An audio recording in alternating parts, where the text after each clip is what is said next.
On commence? Allô? Pas encore. Ah, d'accord. D'accord, il n'y a pas de problème.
Madame, Oui? madame, Oui, je s'il vous suis. plaît, vous pouvez commencer. Ok, d'accord. Donc, je vais éteindre mon téléphone. Enfin, il est en silencieux, donc je le garde. Ok, donc bonsoir une autre fois. Donc, ravi de vous revoir encore, même à travers un petit écran. Donc, aujourd'hui, on va commencer sur le même thème de la coagulation, en fonction du cours qu'on a vu la dernière fois, et on va voir comment interpréter un bilan de la coagulation. Donc, tout d'abord, ce qu'il faut savoir, quand on parle d'un trouble de l'hémostase, que ce soit l'hémostase primaire ou bien la coagulation, sur le plan clinique, ceci se manifeste par un syndrome hémorragique. Donc, ça, c'est par rapport à la coagulation et l'hémostase primaire. parce qu'on a un autre volet, lorsqu'on a une atteinte au niveau, par exemple, des inhibiteurs physiologiques de la coagulation. Sur le plan clinique, cela va se traduire par un syndrome thrombotique. Restons maintenant donc sur la coagulation et l'hémostase primaire. Les manifestations cliniques des troubles de l'hémostase primaire et de la coagulation sont le syndrome hémorragique. Qu'est-ce qu'on veut dire par un syndrome hémorragique? Le syndrome hémorragique, ce sont les signes cliniques qui sont en rapport avec ce trouble de l'hémostase. On distingue deux types de syndrome hémorragique en fonction de la partie de l'hémostase touchée. Donc, si on a une atteinte de l'hémostase primaire, ceci va se traduire par ce qu'on appelle les purpura. Les purpuras vont se manifester sur le plan clinique par un syndrome hémorragique cutanéo-muqueux, c'est-à-dire sur le plan cutané, on aura soit des pétéchies, comme vous voyez ici, les pétéchies, ce sont des petits points rougeâtres qui s'effacent à la vitropression. Ce sont de petits points très petits, parfois en tête d'épingle. Deuxièmement, on a les ecchymoses. Les ecchymoses sont plus larges, généralement de couleur violacée, si on a une hémorragie importante, ou de couleur bleue. D'ailleurs, communément, on les appelle les bleus. Et avant leur disparition, ils passent par les différentes colorations de la bilégémie. Donc, c'est violet, bleu, ensuite rougeâtre, verdâtre, puis pour jaunâtre et pour disparaître complètement. Et enfin, on a les vibis. Les vibis, c'est lorsqu'il y a une localisation particulière ou une disposition plutôt particulière des pétéchies. Les vibis sont collés, donc on aura des stries hémorragiques. Là, c'est sur le plan cutané. Sur le plan muqueux, généralement, on a les épistaxis. Les épistaxis, c'est le saignement par le nez. On a des gingivorragies, c'est le saignement par la gencive. On a des métrorragies ou de ménorragies chez la femme. Et on a des hématuries. Maintenant, sur le plan physiologique, quels sont les éléments à explorer en cas de syndrome hémorragique et on suspecte une atteinte de l'hémostase primaire?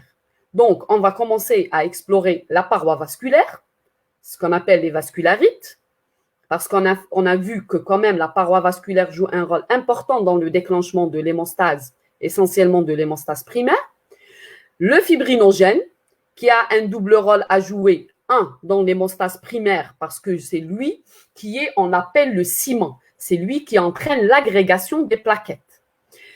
Les plaquettes, bien sûr, qui est l'élément indispensable pour l'hémostase primaire, et toute anomalie quantitative ou qualitative des plaquettes va entraîner un syndrome hémorragique par atteinte de l'hémostase primaire. Et enfin, le facteur de von Willebrand, qu'on a vu aussi a un double rôle à jouer. D'abord, un rôle dans l'adhésion plaquettaire dans l'hémostase primaire, parce que c'est lui qui permet aux plaquettes d'adhérer au sous-endothélium, et puis un rôle dans la coagulation, parce que c'est le cofacteur du facteur 8 de la coagulation, on a dit qu'il le protège contre la protéolyse et qui lui confère sa fonction coagulante. Enfin, on va revenir maintenant aux syndromes hémorragiques qui sont liés à un trouble de la coagulation. Et là, c'est ce qu'on appelle les coagulopathies. Ces coagulopathies, comme on a vu, peuvent être congénitales, c'est-à-dire dues à une anomalie génétique essentiellement qui touche la synthèse des facteurs de coagulation, ou bien encore acquises, ça peut survenir à un moment de la vie.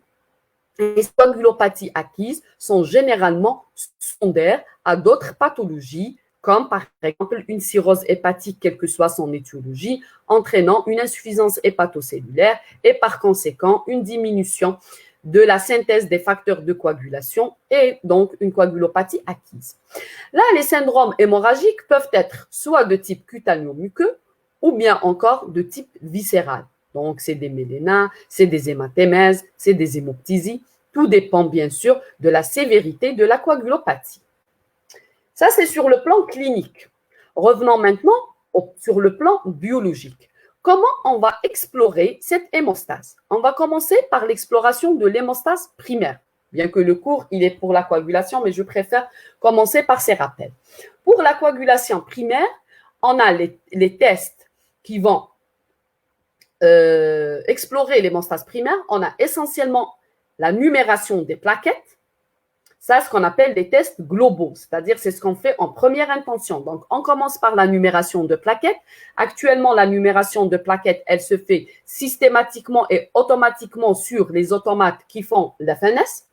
Donc, on aura qu'à lire le taux de plaquettes qui est normalement compris entre 150 000 et 450 000. Inférieur à 150 000, on parle d'une thrombopénie. Plus la thrombopénie est sévère, plus le syndrome hémorragique est parlant. Un syndrome hémorragique peut apparaître à partir d'un taux de plaquettes à 30 000, mais elle est sévère si le taux est inférieur à 20 000, voire entre 20 000, voire 10 000, et c'est là où on a un risque hémorragique élevé. Ça, c'est le premier examen. Le deuxième examen, c'est le temps de saignement. Le temps de saignement, par principe, on utilisait deux méthodes, la méthode de Duke et la méthode Divy. Ensuite, la méthode de Duke a été abandonnée. Il ne reste que la méthode Divy. Comment on fait cette méthode Divy? Donc, avec un brassard de tensiomètre, on fait sur le bras et on va faire augmenter la pression du brassard et ensuite, on va faire des stries au niveau de l'avant-bras et par un papier buvard, on va déclencher un chronomètre et on va recueillir les gouttes de sang jusqu'à leur arrêt et là, on arrête le chronomètre. Un temps de saignement normal, un temps Divy de saignement normal est compris entre 4 et 8 minutes. Au-delà de 8 minutes, on parle d'un temps de saignement allongé. Ce temps de saignement a tendance à disparaître et à être abandonné. Pourquoi? D'abord, il est opérateur dépendant, c'est-à-dire si je fais, c'est-à-dire il est basé sur l'appréciation de l'opérateur. Si un opérateur fait des stratifications profondes, on peut avoir un temps de saignement anormalement, mais faussement, je dirais, allongé. Bien qu'on utilise actuellement des vaccinostyles, c'est-à-dire c'est des petites lamelles pour que ça soit vraiment uniforme. Et puis, quand on a un temps de saignement allongé, on ne sait pas est-ce qu'il s'agit d'une anomalie de plaquettes, est-ce qu'il s'agit d'une anomalie vasculaire, parce que le temps de saignement, il va explorer l'hémostase primaire dans sa globalité. Donc, il a tendance à disparaître et ce temps de saignement, il est de plus en plus remplacé par ce qu'on appelle le temps d'occlusion. Le temps d'occlusion, c'est ce qu'on voit sur l'image, utilise un petit appareil qui est appelé le PFA 100. Donc, vous pouvez trouver sur certains documents carrément le PFA 100. Mais en fait, c'est le temps d'occlusion. Quel est le principe de ce temps d'occlusion? Donc là, c'est l'étude de la capacité d'un échantillon de sang total citraté à former un clou plaquettaire en mesurant le temps d'adhésion et d'agrégation plaquettaire. C'est-à-dire, on va ici mettre le tube de sang, il va y avoir le flux sanguin et on va ici mettre justement au niveau de cette membrane, on va mettre les inducteurs de l'hémostase primaire, à savoir l'épinéphrine ou bien l'ADP. Et là, on va calculer le temps que va mettre le thrombus plaquettaire à se former. C'est pour ça qu'on parle d'un temps d'occlusion, c'est-à-dire une fermeture de cette brèche. Donc, ce temps de plaquette, ce temps d'occlusion, il permet justement de voir s'il y a une thrombopénie, il va être allongé. S'il y a une anomalie du facteur de von Willebrand, il va être allongé. Et là, on aura une meilleure appréciation de l'hémostase primaire. Maintenant, si l'un de ces trois examens va être allongé, on va passer à des tests spécialisés.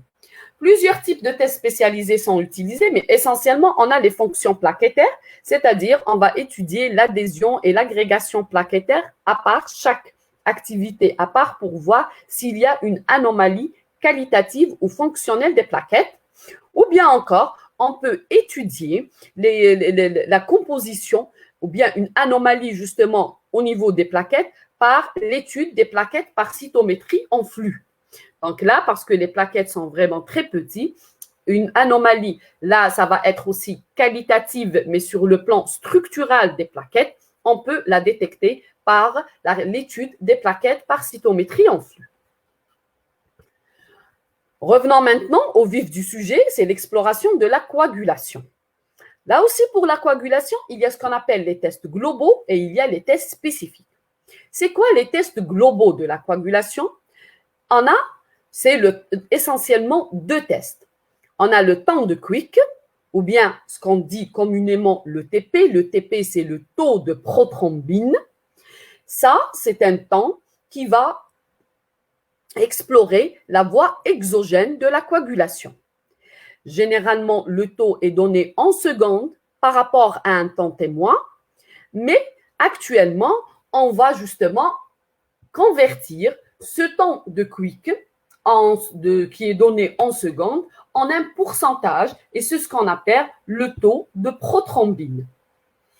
Le taux de prothrombine normal, il est entre 70 et 100%. Donc, sur le plan physiologique, on parle soit d'un temps de Quick allongé, c'est-à-dire au-delà de 3 secondes entre le malade et le témoin, ou bien encore un ratio supérieur à 1,2, ou bien encore un TP qui est bas, c'est-à-dire c'est le taux de prothrombine résiduelle qui est bas, inférieur à 70%. Le deuxième test global de la coagulation, c'est le temps de céphaline activé. C'est quoi le temps de céphaline activé? C'est un temps qui va explorer aussi la voie endogène de la coagulation et il va l'explorer dans sa totalité. Tous les deux, donc le temps de Quick explore à la fois la voie exogène et la voie commune de la coagulation, ainsi que le temps de céphaline activé, il va explorer à la fois la voie endogène et commune de la coagulation. Maintenant, si ces deux tests globaux sont allongés, on va passer aux tests spécifiques de la coagulation. C'est quoi les tests spécifiques de la coagulation? En fonction des résultats des deux tests précédents, on va faire le dosage des facteurs de coagulation. Et là, il faut savoir que tous les facteurs de coagulation peuvent être dosés séparément. Leur taux est exprimé en pourcentage et le taux normal des facteurs de coagulation est compris entre 50 et 150%. Sauf le fibrinogène, il est donné en grammes par décilitre. Et là, le taux normal, il est entre 2 et 4 grammes, et 4 grammes par décilitre.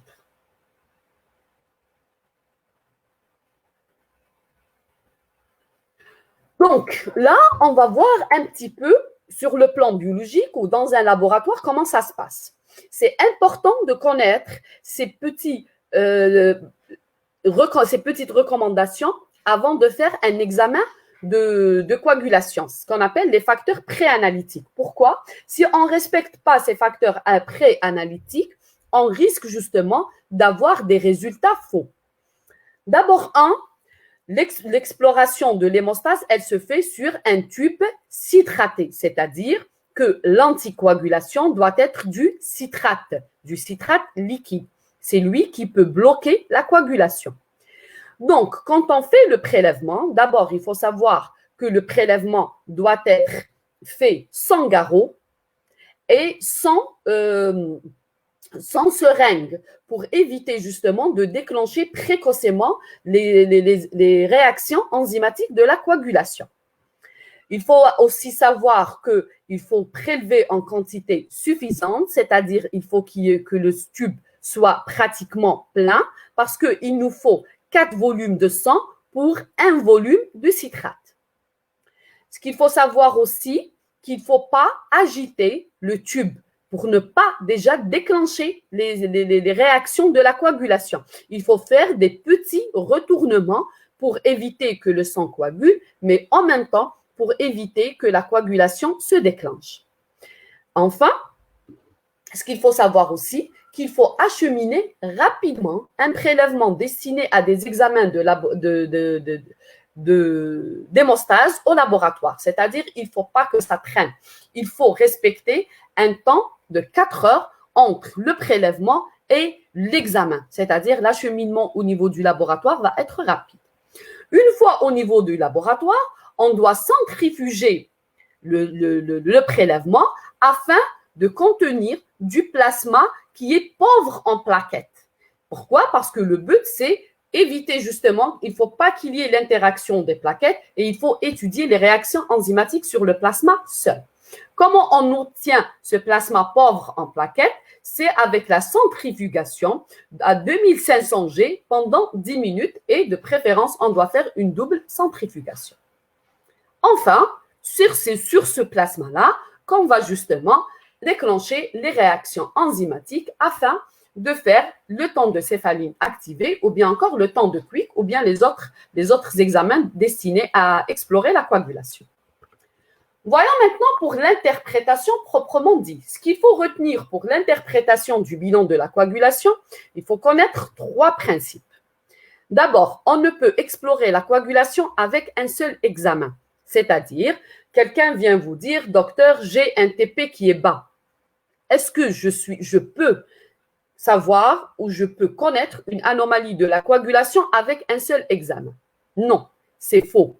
L'interprétation d'un bilan de la coagulation, elle doit se baser au minimum sur les 2 examens de routine, c'est-à-dire un temps de Quick ou un TP, c'est pratiquement la même chose, j'insiste sur ça, et un temps de céphaline activé et de préférence un taux de fibrinogène. Ou bien ce qu'on appelle un temps de thrombine. C'est quoi le temps de thrombine?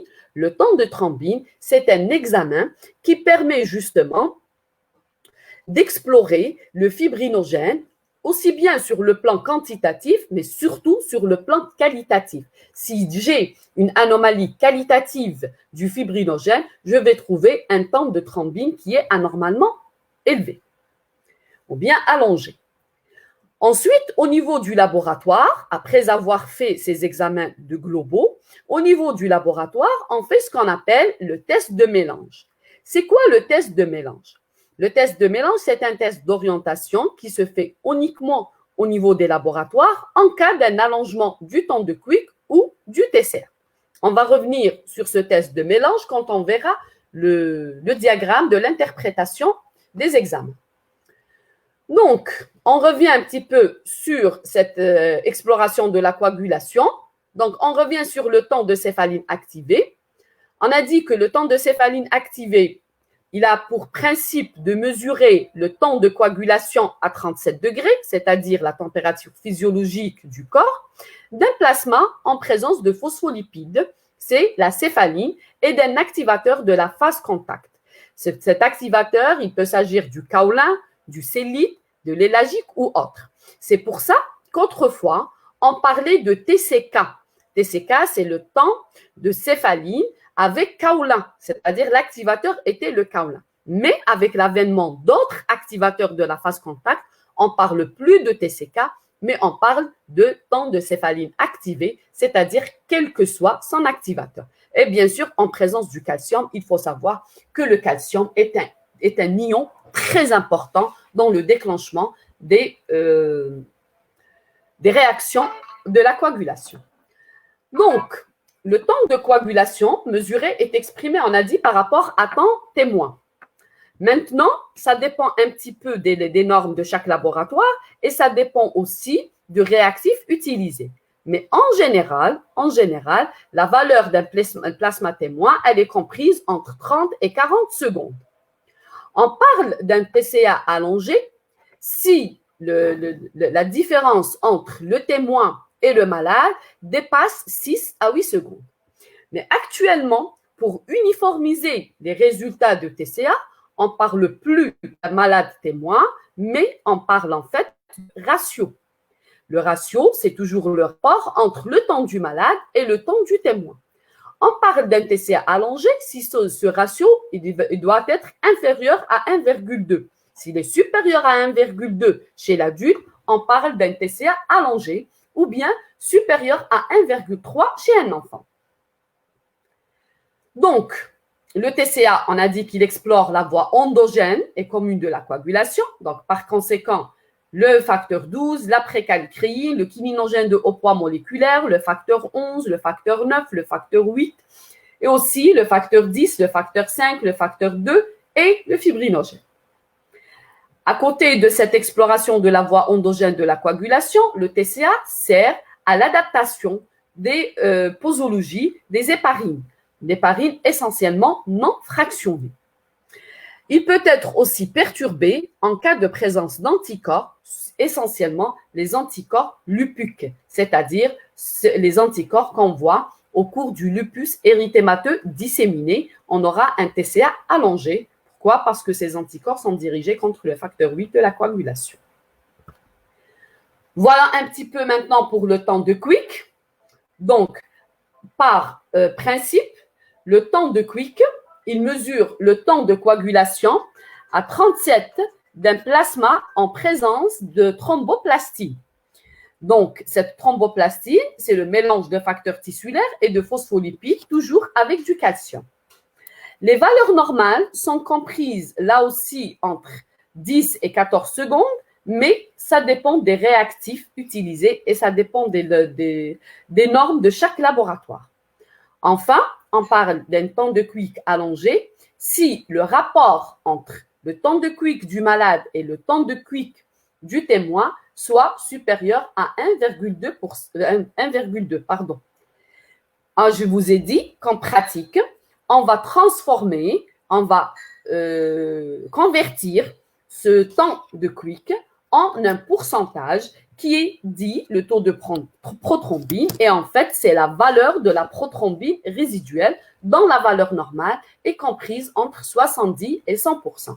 C'est-à-dire, sur le plan physiologique, si je dis j'ai un temps de Quick allongé, cela signifie automatiquement que j'ai un TP qui est bas. Lui, il explore, on a dit, la voie exogène et commune de la coagulation, c'est-à-dire le facteur 7, le facteur 5, 10, 2 et le fibrinogène. Voyons maintenant comment on interprète un temps de la coagulation. D'abord, le premier cas de figure, en cas d'un allongement isolé du temps de Quick. Donc, j'ai un allongement isolé du temps de Quick, j'ai deux pathologies possibles. La première pathologie à laquelle je pense, c'est le déficit en facteur 7. Pourquoi? Parce que le temps de Quick est très sensible au déficit de la voie exogène et du facteur 7 qui est pratiquement l'unique facteur de coagulation de la voie exogène. Et là, ce déficit, soit qu'il est congénital, on a dit la dernière fois, on a vu que tous les facteurs de coagulation peuvent être sujets d'un déficit congénital, ou bien encore acquis par la présence d'inhibiteurs. Dans certaines pathologies, peuvent apparaître des inhibiteurs dirigés contre le facteur 7 de la coagulation, entraînant un déficit de ce dernier. Il y a d'autres pathologies qui peuvent entraîner un allongement du temps de Quick sans qu'il y ait un déficit en facteur 7. Ces pathologies, d'abord, c'est l'hypovitaminose K, quelle que soit son étiologie, parce que vous savez très bien que le facteur 7 est un facteur vitamino-K dépendant, l'utilisation ou le surdosage des antivitamines K, et enfin, l'insuffisance hépatocellulaire débutante ou modérée, c'est-à-dire le premier examen qui va être perturbé en cas d'une insuffisance hépatocellulaire, c'est le temps de Quick. C'est le premier qui va être allongé. Bien sûr, si on a une insuffisance hépatocellulaire importante, elle va retentir sur les autres facteurs de coagulation, entraînant une perturbation et du temps de Quick et du TCA. Mais au début d'une insuffisance hépatocellulaire, l'examen qui soit perturbé, qui soit allongé, c'est le temps de Quick. Voyons maintenant en cas d'un allongement isolé du temps de céphaline activée. On a dit que le temps de céphaline activée explorait la voie endogène de la coagulation. Par conséquent, un allongement du TCA peut être en rapport avec un déficit au niveau de l'un des facteurs de la voie endogène de la coagulation, que ce soit le facteur 12, 11, 8 ou 9, kininogène de haut poids moléculaire ou précalicréine. Donc, à côté de ce déficit en facteur de la voie endogène de la coagulation, il peut là aussi s'agir de présence d'un inhibiteur anti-facteur de la coagulation. Cet inhibiteur, soit qui est spécifique, comme on l'a vu dans les hémophilies, ou bien encore non spécifique, c'est le type, bien sûr, l'exemple type, c'est les anticorps lupiques. Enfin, il faut savoir, on a dit que le TCA était destiné à adapter la posologie en cas de traitement par les héparines non fractionnées et par conséquent, en cas de surdosage d'un traitement héparinique, on va avoir un allongement isolé du TCA. Voyons maintenant comment on interprète un bilan de la coagulation. On va commencer par un allongement du temps de Quick. Donc, qui dit temps de Quick allongé dit automatiquement TP diminué, c'est la même chose, je me répète.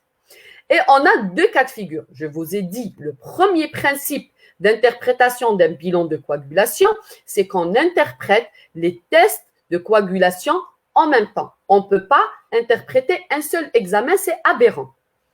Donc, je vais voir pour le TCA.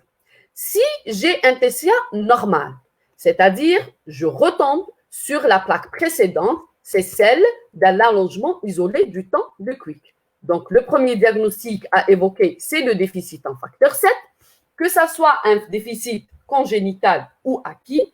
Qu'est-ce que je vais faire pour savoir, s'agit-il d'un déficit en facteur ou d'une présence d'un anticorps dirigé contre le facteur, c'est-à-dire d'une anomalie quantitative, c'est ça ce que je veux dire par déficit du facteur, ou bien une anomalie qualitative. Une anomalie qualitative, elle est due à la présence d'anticorps dirigés contre le facteur 7 ou un autre facteur de la coagulation. C'est là où va intervenir justement le test de mélange dont je vous ai parlé tout à l'heure. C'est quoi le test de mélange?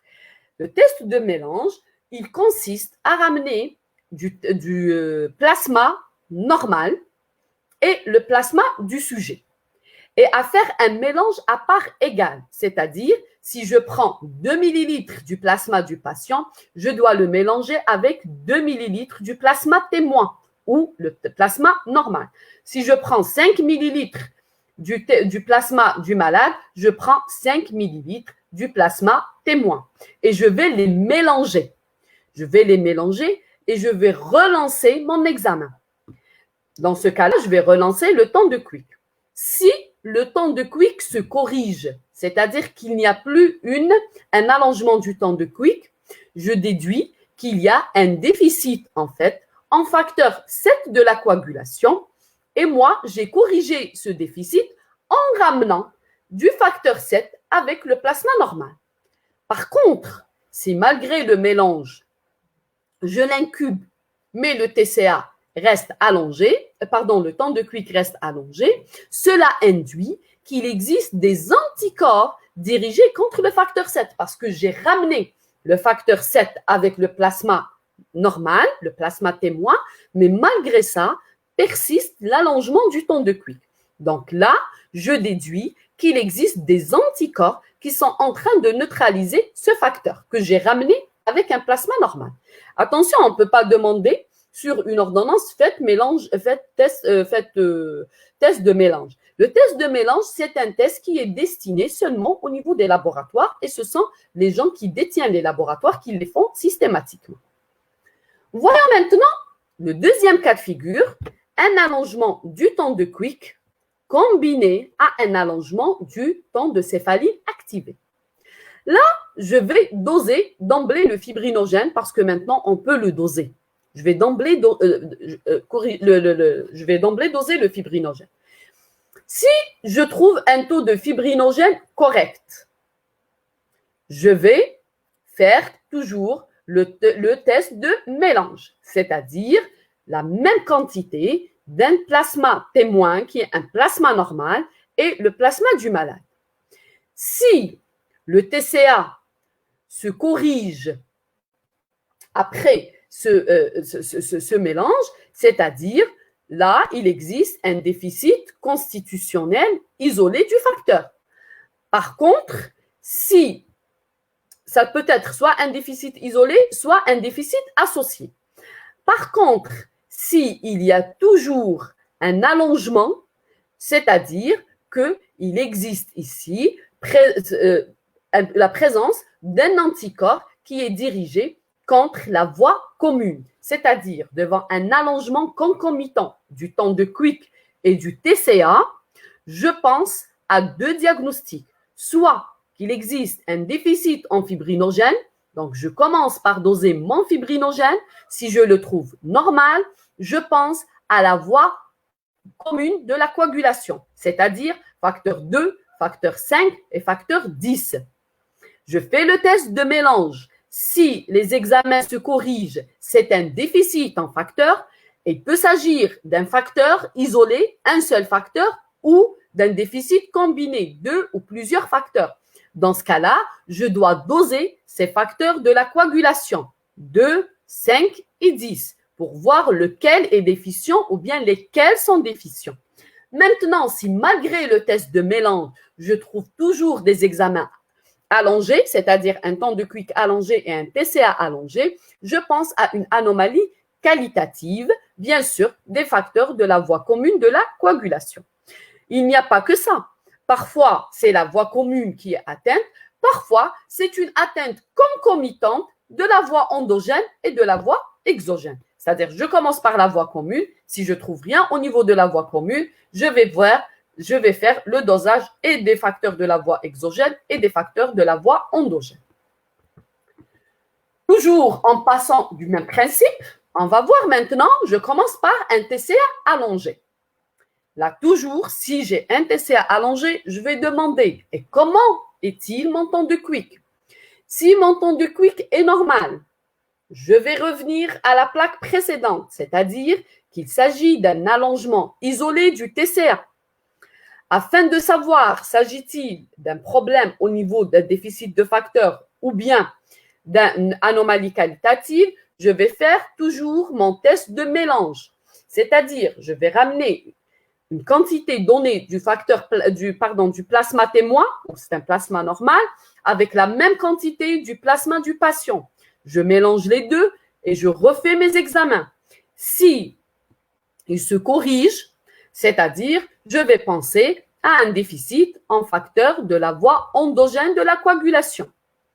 S'il ne se corrige pas, je pense à une anomalie qualitative des facteurs de la voie endogène de la coagulation et donc c'est-à-dire qu'il s'agit d'anticorps. Deuxième cas de figure, j'ai un TCA allongé avec un temps de Quick allongé. Et là, je reprends justement ce que je disais tout à l'heure, je fais mon dosage du fibrinogène.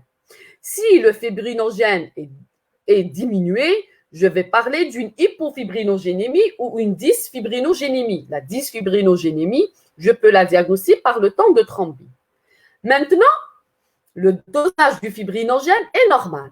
Je reviens à ce qu'on a vu tout à l'heure, c'est-à-dire je suspecte d'abord une atteinte de la voie commune de la coagulation.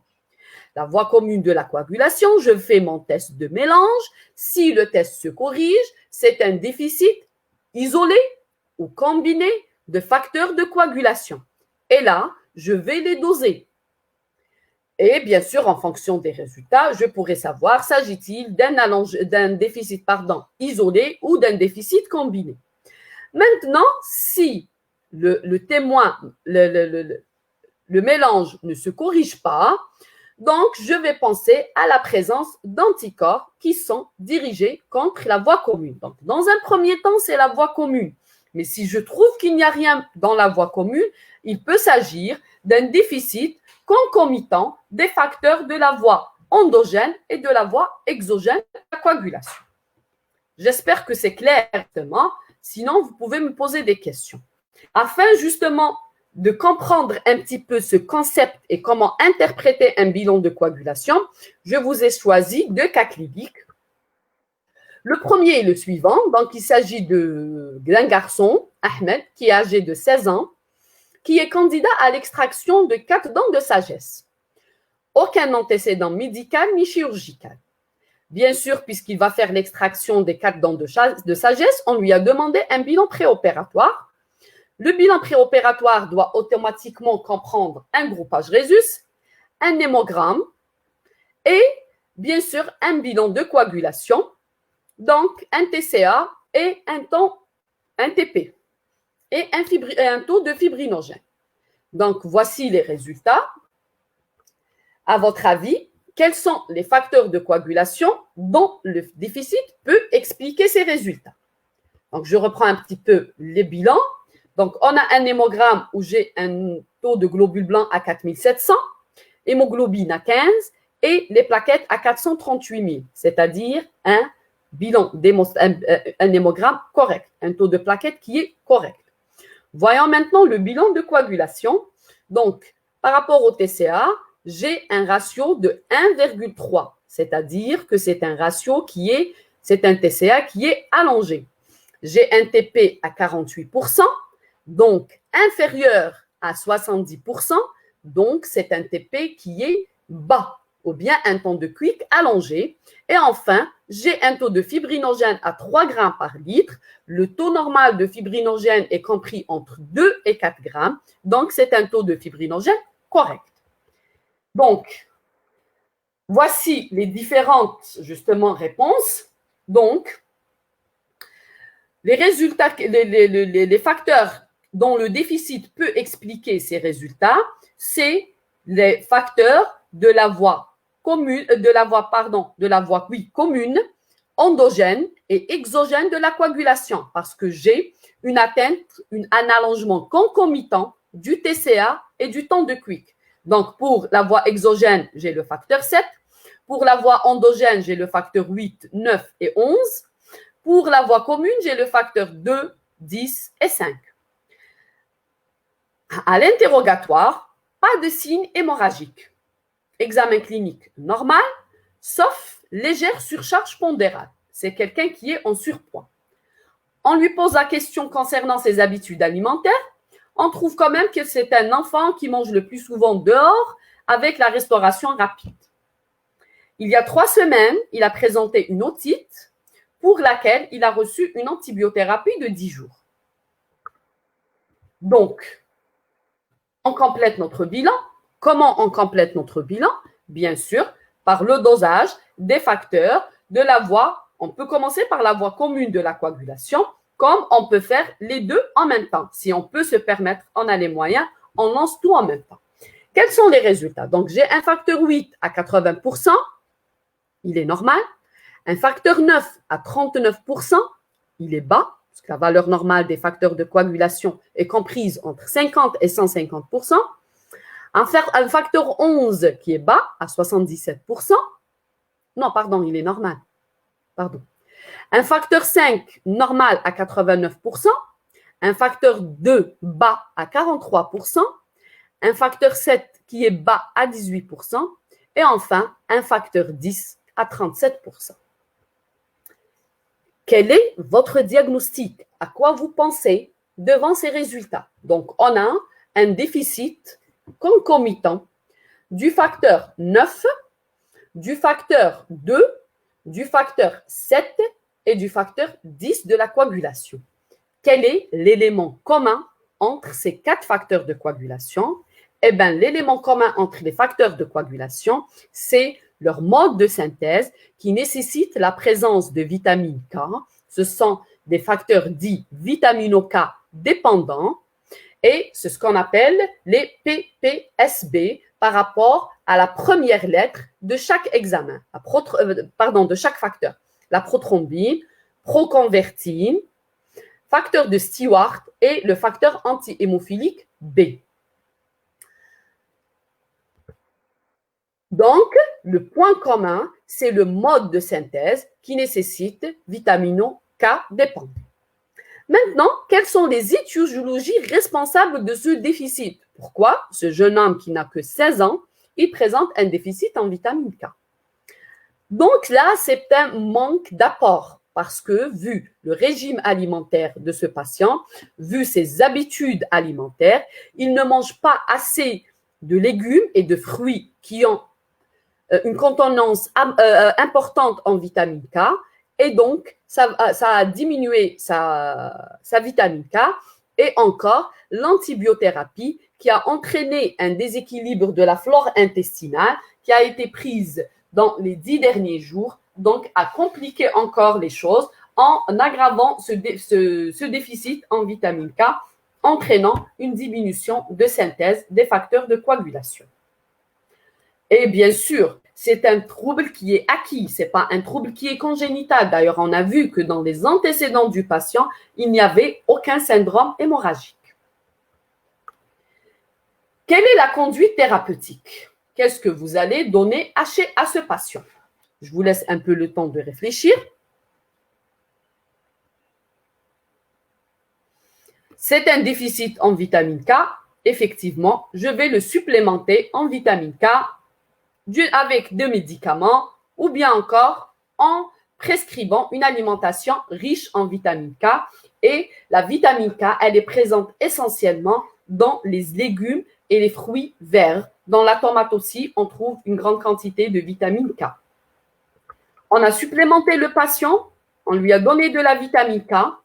Un mois plus tard, on va vérifier, on va contrôler son bilan. Donc, les résultats montrent une normalisation de tous les paramètres, sauf le temps de quick qui reste allongé. Mais cette fois-ci, c'est d'une façon isolée. Et sur le plan facteur, il n'y a que le facteur 7 qui continue à être à 40%. Dans ce cas-là, quel est votre diagnostic? À côté du déficit en vitamine K acquis par Ahmed, il y avait déjà un terrain et c'était un déficit congénital parce qu'il est jeune, il a 7 ans, un déficit congénital en facteur 7 qui est à 40%. Alors, le sujet est toujours candidat à l'extraction dentaire. On a différé à un mois, on ne peut pas encore différer cet acte chirurgical. Quelles sont les précautions à prendre avant la chirurgie? Donc, évidemment, quelqu'un qui manque de facteur 7, je dois le substituer en facteur 7 avant de faire l'intervention chirurgicale. Je vous ai dit la dernière fois que le déficit en facteur 7 peut ne pas du tout s'accompagner d'un syndrome hémorragique et qu'il n'y a pas de parallélisme entre le degré de déficit en facteur 7 et l'apparition de syndrome hémorragique. Mais, toujours est-il, on a un déficit, il va subir un acte chirurgical, on doit le substituer pour éviter éventuellement un syndrome hémorragique. Ça, c'était pour le premier cas clinique. Voilà un petit peu pour ce deuxième cas clinique. Donc là, il s'agit d'un petit garçon de 18 mois qui est hospitalisé en pédiatrie pour un volumineux hématome frontal consécutif à une chute. C'est-à-dire qu'il y a eu un traumatisme et il a entraîné un hématome frontal. C'est un deuxième enfant. Il a une sœur âgée de 3 ans. Il est né à terme, sans problème obstétrical ni néonatal, et son développement staturopondéral et psychomoteur était normal. On a cependant noté chez lui très tôt l'apparition fréquente d'échymoses, parfois d'hématomes, provoqués par des traumatismes souvent minimes. Et cette tendance s'aggrave depuis les premiers pas. L'enquête ne permet de découvrir aucune prédisposition familiale hémorragique, c'est-à-dire qu'il n'y a aucun cas similaire dans la famille. Voici le premier bilan d'hémostase de ce petit garçon. Donc, on a un temps de saignement par la méthode d'IVI de 6 minutes. On a un taux de plaquettes à 380 000. On a un temps de quick malade témoin 13 sur 12 secondes. Et on a un temps de céphalie, là, on nous dit kaolin, c'est-à-dire il nous précise l'activateur qui est du kaolin, à 98 secondes pour un témoin de 35 secondes. Donc, si je récapitule, c'est un enfant en bas âge, il n'a que 18 mois. Dans les antécédents familiaux, il présente déjà une tendance hémorragique faite d'échymoses, faite d'hématomes, provoquée par des traumatismes, mais souvent minimes. Et cette tendance s'est aggravée depuis l'acquisition des premiers pas, c'est-à-dire depuis l'apprentissage à la marche. Il n'y a pas d'antécédents familiaux de syndrome hémorragique. Et sur le plan biologique, l'hémostase primaire est sans anomalie et sur le plan, l'exploration de la coagulation relève un allongement isolé du TCA. Donc, ce premier bilan d'hémostase peut être complété. Et il faudra faire, à votre avis, en priorité. Est-ce qu'il faut faire un temps de coagulation? Est-ce qu'il faut faire un temps de thrombie?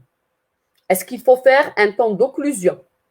Est-ce qu'il faut faire une étude de la rétraction du caillot? Est-ce qu'il faut faire un temps de lyse des œufs globulines? Je vous laisse réfléchir un moment avant de vous donner la réponse.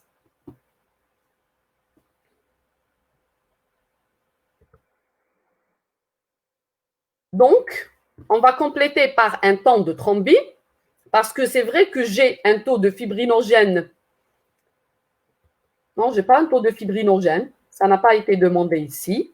Donc, ici, parmi ces examens, c'est le temps de thrombie. C'est pour voir éventuellement il existe ou non une dysfibrinémie.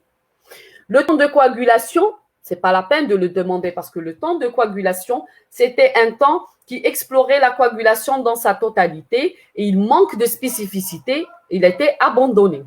Le temps d'occlusion, c'est s'il y a une atteinte de l'hémostase primaire, alors que le temps de saignement est normal, le taux de plaquettes est normal, je n'ai pas à suspecter une anomalie de l'hémostase primaire. Surtout aussi que le type de saignement, c'est un saignement cutané certes, mais qui est provoqué par des traumatismes. Or, que dans les anomalies ou les syndromes hémorragiques dus à une anomalie de l'hémostase primaire, généralement, c'est d'apparition spontanée.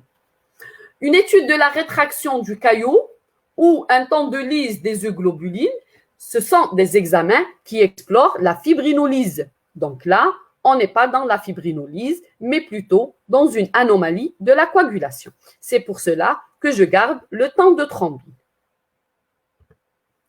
Deuxième question, compte tenu des données biologiques et du tableau clinique, quel déficit de l'hémostase est-il possible d'écarter d'emblée?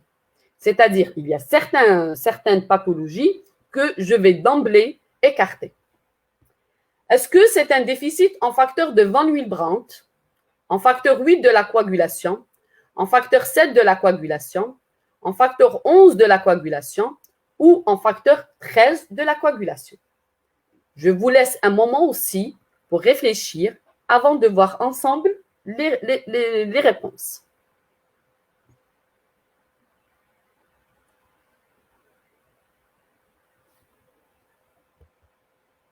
Donc, le premier à écarter d'emblée déjà, c'est le facteur 13 de la coagulation. Pourquoi? Parce que le déficit en facteur 13 de la coagulation ne se manifeste pas par un allongement des tests de la coagulation. Le déficit en facteur 13 de coagulation n'influence ni le temps de Quick, ni le TCA. Le deuxième, c'est la proconvertine. Pourquoi proconvertine? Parce que c'est le facteur 7 de la coagulation. Et le facteur 7 de la coagulation, il intervient dans la voie exogène de la coagulation. On a un temps de Quick qui explore la voie exogène de la coagulation est normal. Alors d'emblée, je vais enlever la proconvertine. Et enfin, le facteur de Van Willebrand, rappelez-vous, on a dit qu'il a déjà une sœur qui a 3 ans, elle n'a aucun antécédent. Donc là, c'est le premier point. Le deuxième point aussi, l'atteinte, l'exploration de l'hémostase primaire est sans anomalie, alors que le facteur de Van Willebrand, c'est un facteur de l'hémostase primaire par excellence. Et si on a un déficit en facteur de Van Willebrand, on va trouver un temps de saignement qui est allongé. Donc, ce sont les 3 déficits que je peux d'emblée écarter. Alors, si j'écarte ces déficits en facteur de coagulation, indiquez celui ou ceux qui sont à doser. Est-ce que je vais doser un facteur 12 de la coagulation? Est-ce que je vais doser un facteur 13 de la coagulation? Est-ce que je vais doser un facteur 9 de la coagulation? Est-ce que je vais doser le facteur 8 de la coagulation? Est-ce que je vais doser le kinonogène de haut poids moléculaire? Je vous laisse quelques minutes pour réfléchir.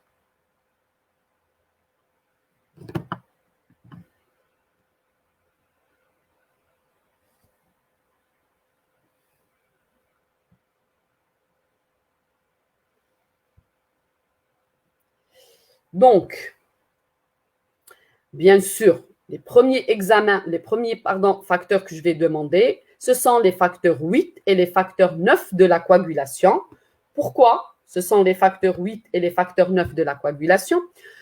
Parce que le facteur 12 de la coagulation ne se manifeste pas par un syndrome hémorragique clinique. Le facteur 13 de la coagulation, on l'a déjà vu, il n'influence ni le temps de Quick, ni le TCA. Le kininogène de haut poids moléculaire, là aussi, le déficit des facteurs de la phase contact ne se manifeste pas par un syndrome hémorragique clinique. Et donc, restent les facteurs 8 et les facteurs 9 de la coagulation. Pourquoi? Parce que sur le plan clinique, il existe des hémorragies qui sont généralement provoquées par des traumatismes. Et dans un deuxième temps, bien sûr, sur le plan biologique, il y a un allongement isolé du TCA.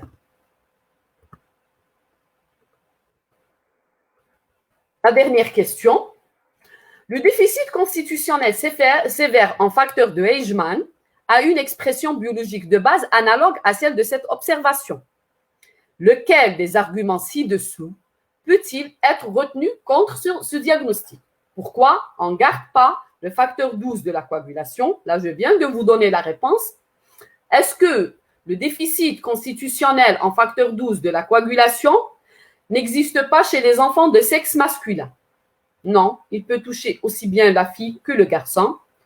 Est-ce qu'il ne se révèle qu'à l'âge adulte? Non, tout déficit constitutionnel se révèle en bas âge, ne s'exprime que par un purpura péticial spontané. Non plus, il ne se manifeste par aucun syndrome hémorragique. Même en cas d'intervention chirurgicale, il n'a pas été retenu un syndrome hémorragique dû à un déficit en facteur 12 de la coagulation. Voilà, par ce deuxième cas clinique, on a terminé notre TD. Je reste à votre disposition pour éventuelles questions et je pense que vous en avez.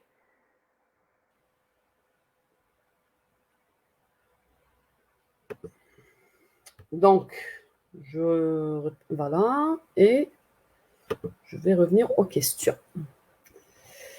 Est-ce que vous avez des questions à poser?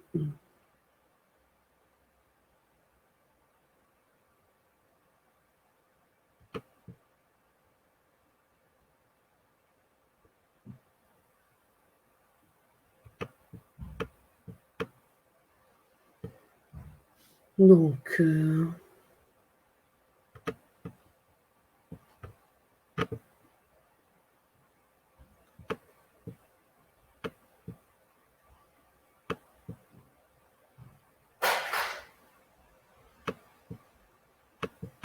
bon, j'ai la vitamine K, mais je sais que je ne sais pas que ça peut-être c'était une réponse. Là, on me dit témoin fixe ou variable selon le laboratoire. Bon, je n'ai pas bien compris cette question, mais je pense que ça doit être en rapport avec le test de mélange. Si on me parle ici du test de mélange, le témoin, s'il est fixe ou variable, le témoin peut être soit un plasma normal, c'est-à-dire qui a été pris par rapport à un pool de plasma normal de sujets sains, mais qui a été testé, qu'il n'y avait aucune anomalie. C'est-à-dire, on fait tous les examens d'hémostase sur ce témoin-là et ce sont des examens d'hémostase sans anomalie.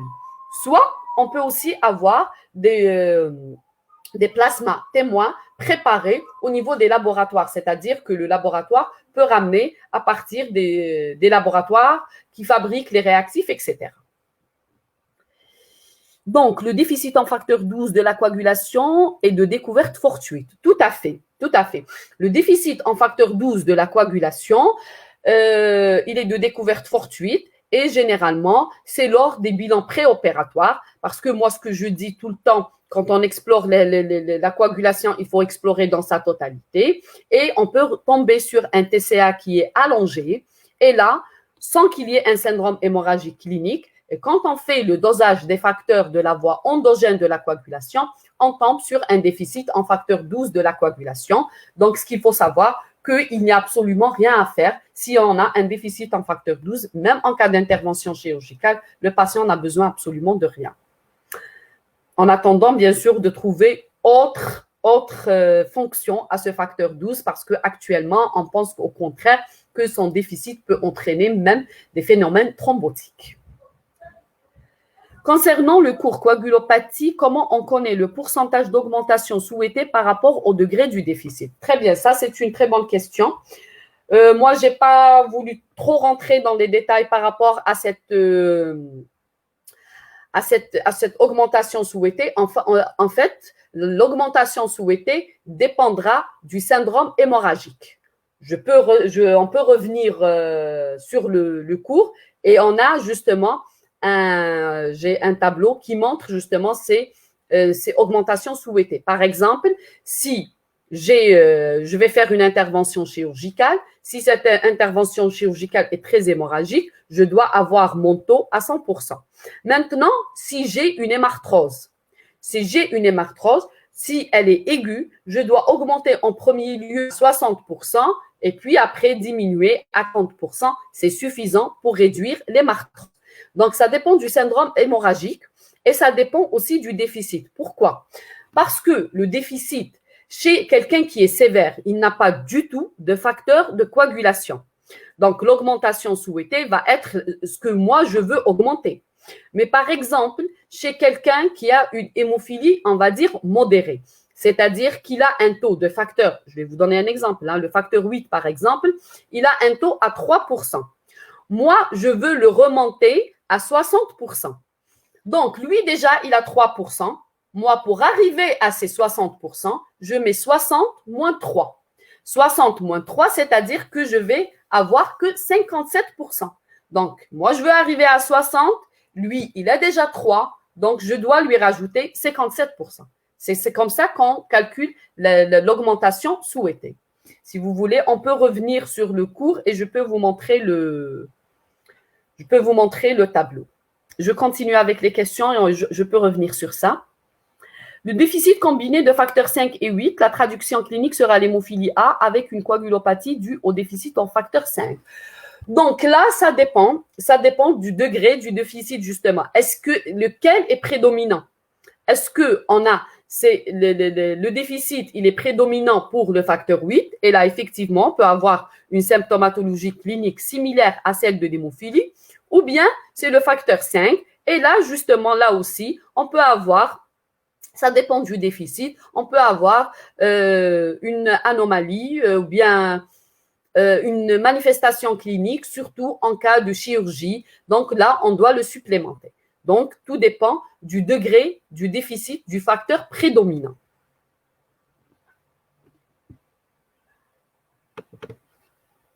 Est-ce qu'il y a d'autres questions?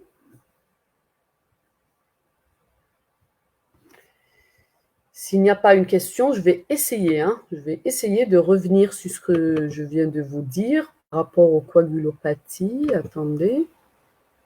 J'espère que je vais l'avoir ici. Renseignement. Non, c'est pas là.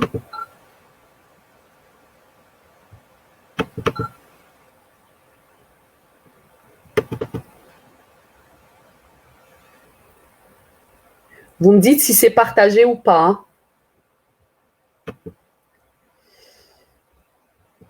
Donc, on va faire diaporama. Non, je ne vais pas faire diaporama, au contraire.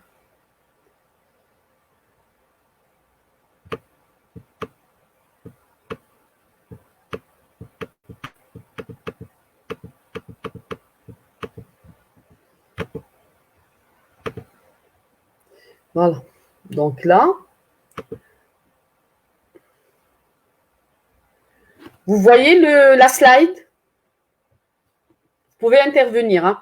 Là, vous avez par exemple, vous avez là une hémorragie modérée, type hémarthrose précoce ou hématome ou gingivorragie. Pour le facteur 8, donc le taux souhaité, 30% sont suffisants pour justement arriver à arrêter cette hémorragie. C'est la même chose avec le facteur 9. Donc là, je peux donner 20 à 30 unités par kilo pour augmenter le facteur justement à 30%. Pardon, on peut donner ici 10 à 15, hein, mais là, c'est 20 à 30. Par contre, dans le deuxième cas, où j'ai des hémorragies sévères, soit une hémarthrose importante, je dois augmenter au moins à 50%. En fait, c'est 50 à 60%.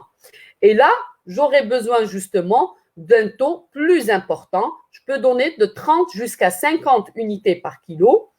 Et la même chose pour le facteur 9.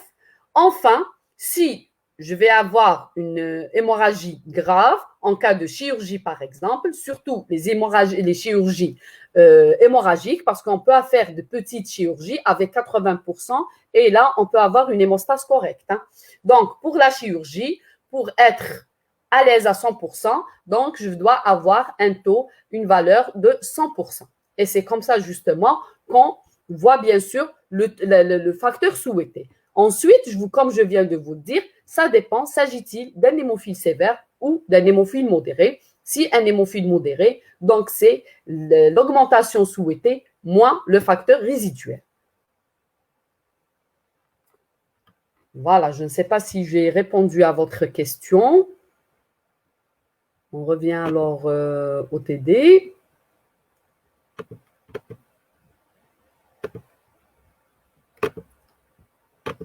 Voilà. Répétez la partie principe du temps de Quick, s'il vous plaît. Dans le temps de Quick, comme le temps de céphaline activé, ils ont le même principe. Je vais avoir un plasma qui est pauvre en plaquettes. Et je vais donner ce qui va entraîner, pour le TCA, je vais donner les stimulateurs de la phase contact. Pour le facteur 7, je vais donner du phospholipide parce que c'est l'équivalent du facteur tissulaire qui est dans l'organisme. Et je vais calculer le temps que va mettre ce plasma à former un caillot, c'est-à-dire à coaguler, bien sûr, à une température à 37 degrés, parce que c'est la température du corps, de l'organisme, bien sûr, avec des ions qui vont stimuler les réactions enzymatiques de coagulation, c'est essentiellement le calcium. C'est ça le principe du temps de Quick. En cas d'anomalie qualitative en facteur 9 ou 8, la traduction clinique ne sera pas une hémophilie, parce que l'hémophilie, le déficit est quantitatif. En fait, quand on parle d'une anomalie qualitative, c'est-à-dire qu'on a des facteurs en quantité suffisante, mais qui ne sont pas fonctionnels. C'est le cas d'anticorps. Et là, ça va entraîner la même chose, c'est-à-dire que sur le plan fonctionnel ne sont pas sur le plan qualitatif ne sont pas fonctionnels, la symptomatologie va être la même pratiquement. C'est comme chez un hémophile.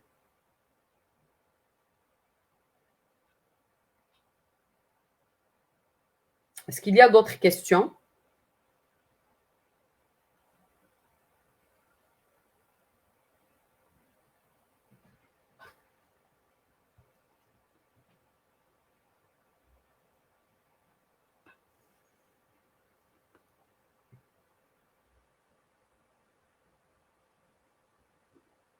Est-ce que c'est clair? Est-ce que j'ai répondu à vos questions?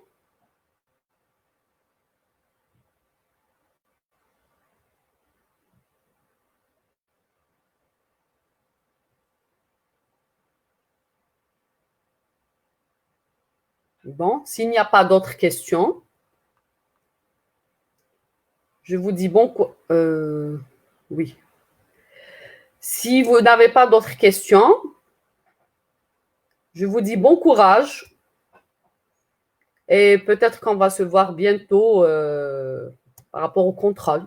Je reste à votre disposition, hein, si vous avez besoin de poser des questions. Il n'y a pas de problème. De toute façon, de déléguer à ma boîte mail, à mes coordonnées, surtout par boîte mail, je préfère si vous avez des questions. Et là, justement, il peut collecter toutes les questions et me les envoyer. Et moi, je ferai un plaisir de vous répondre.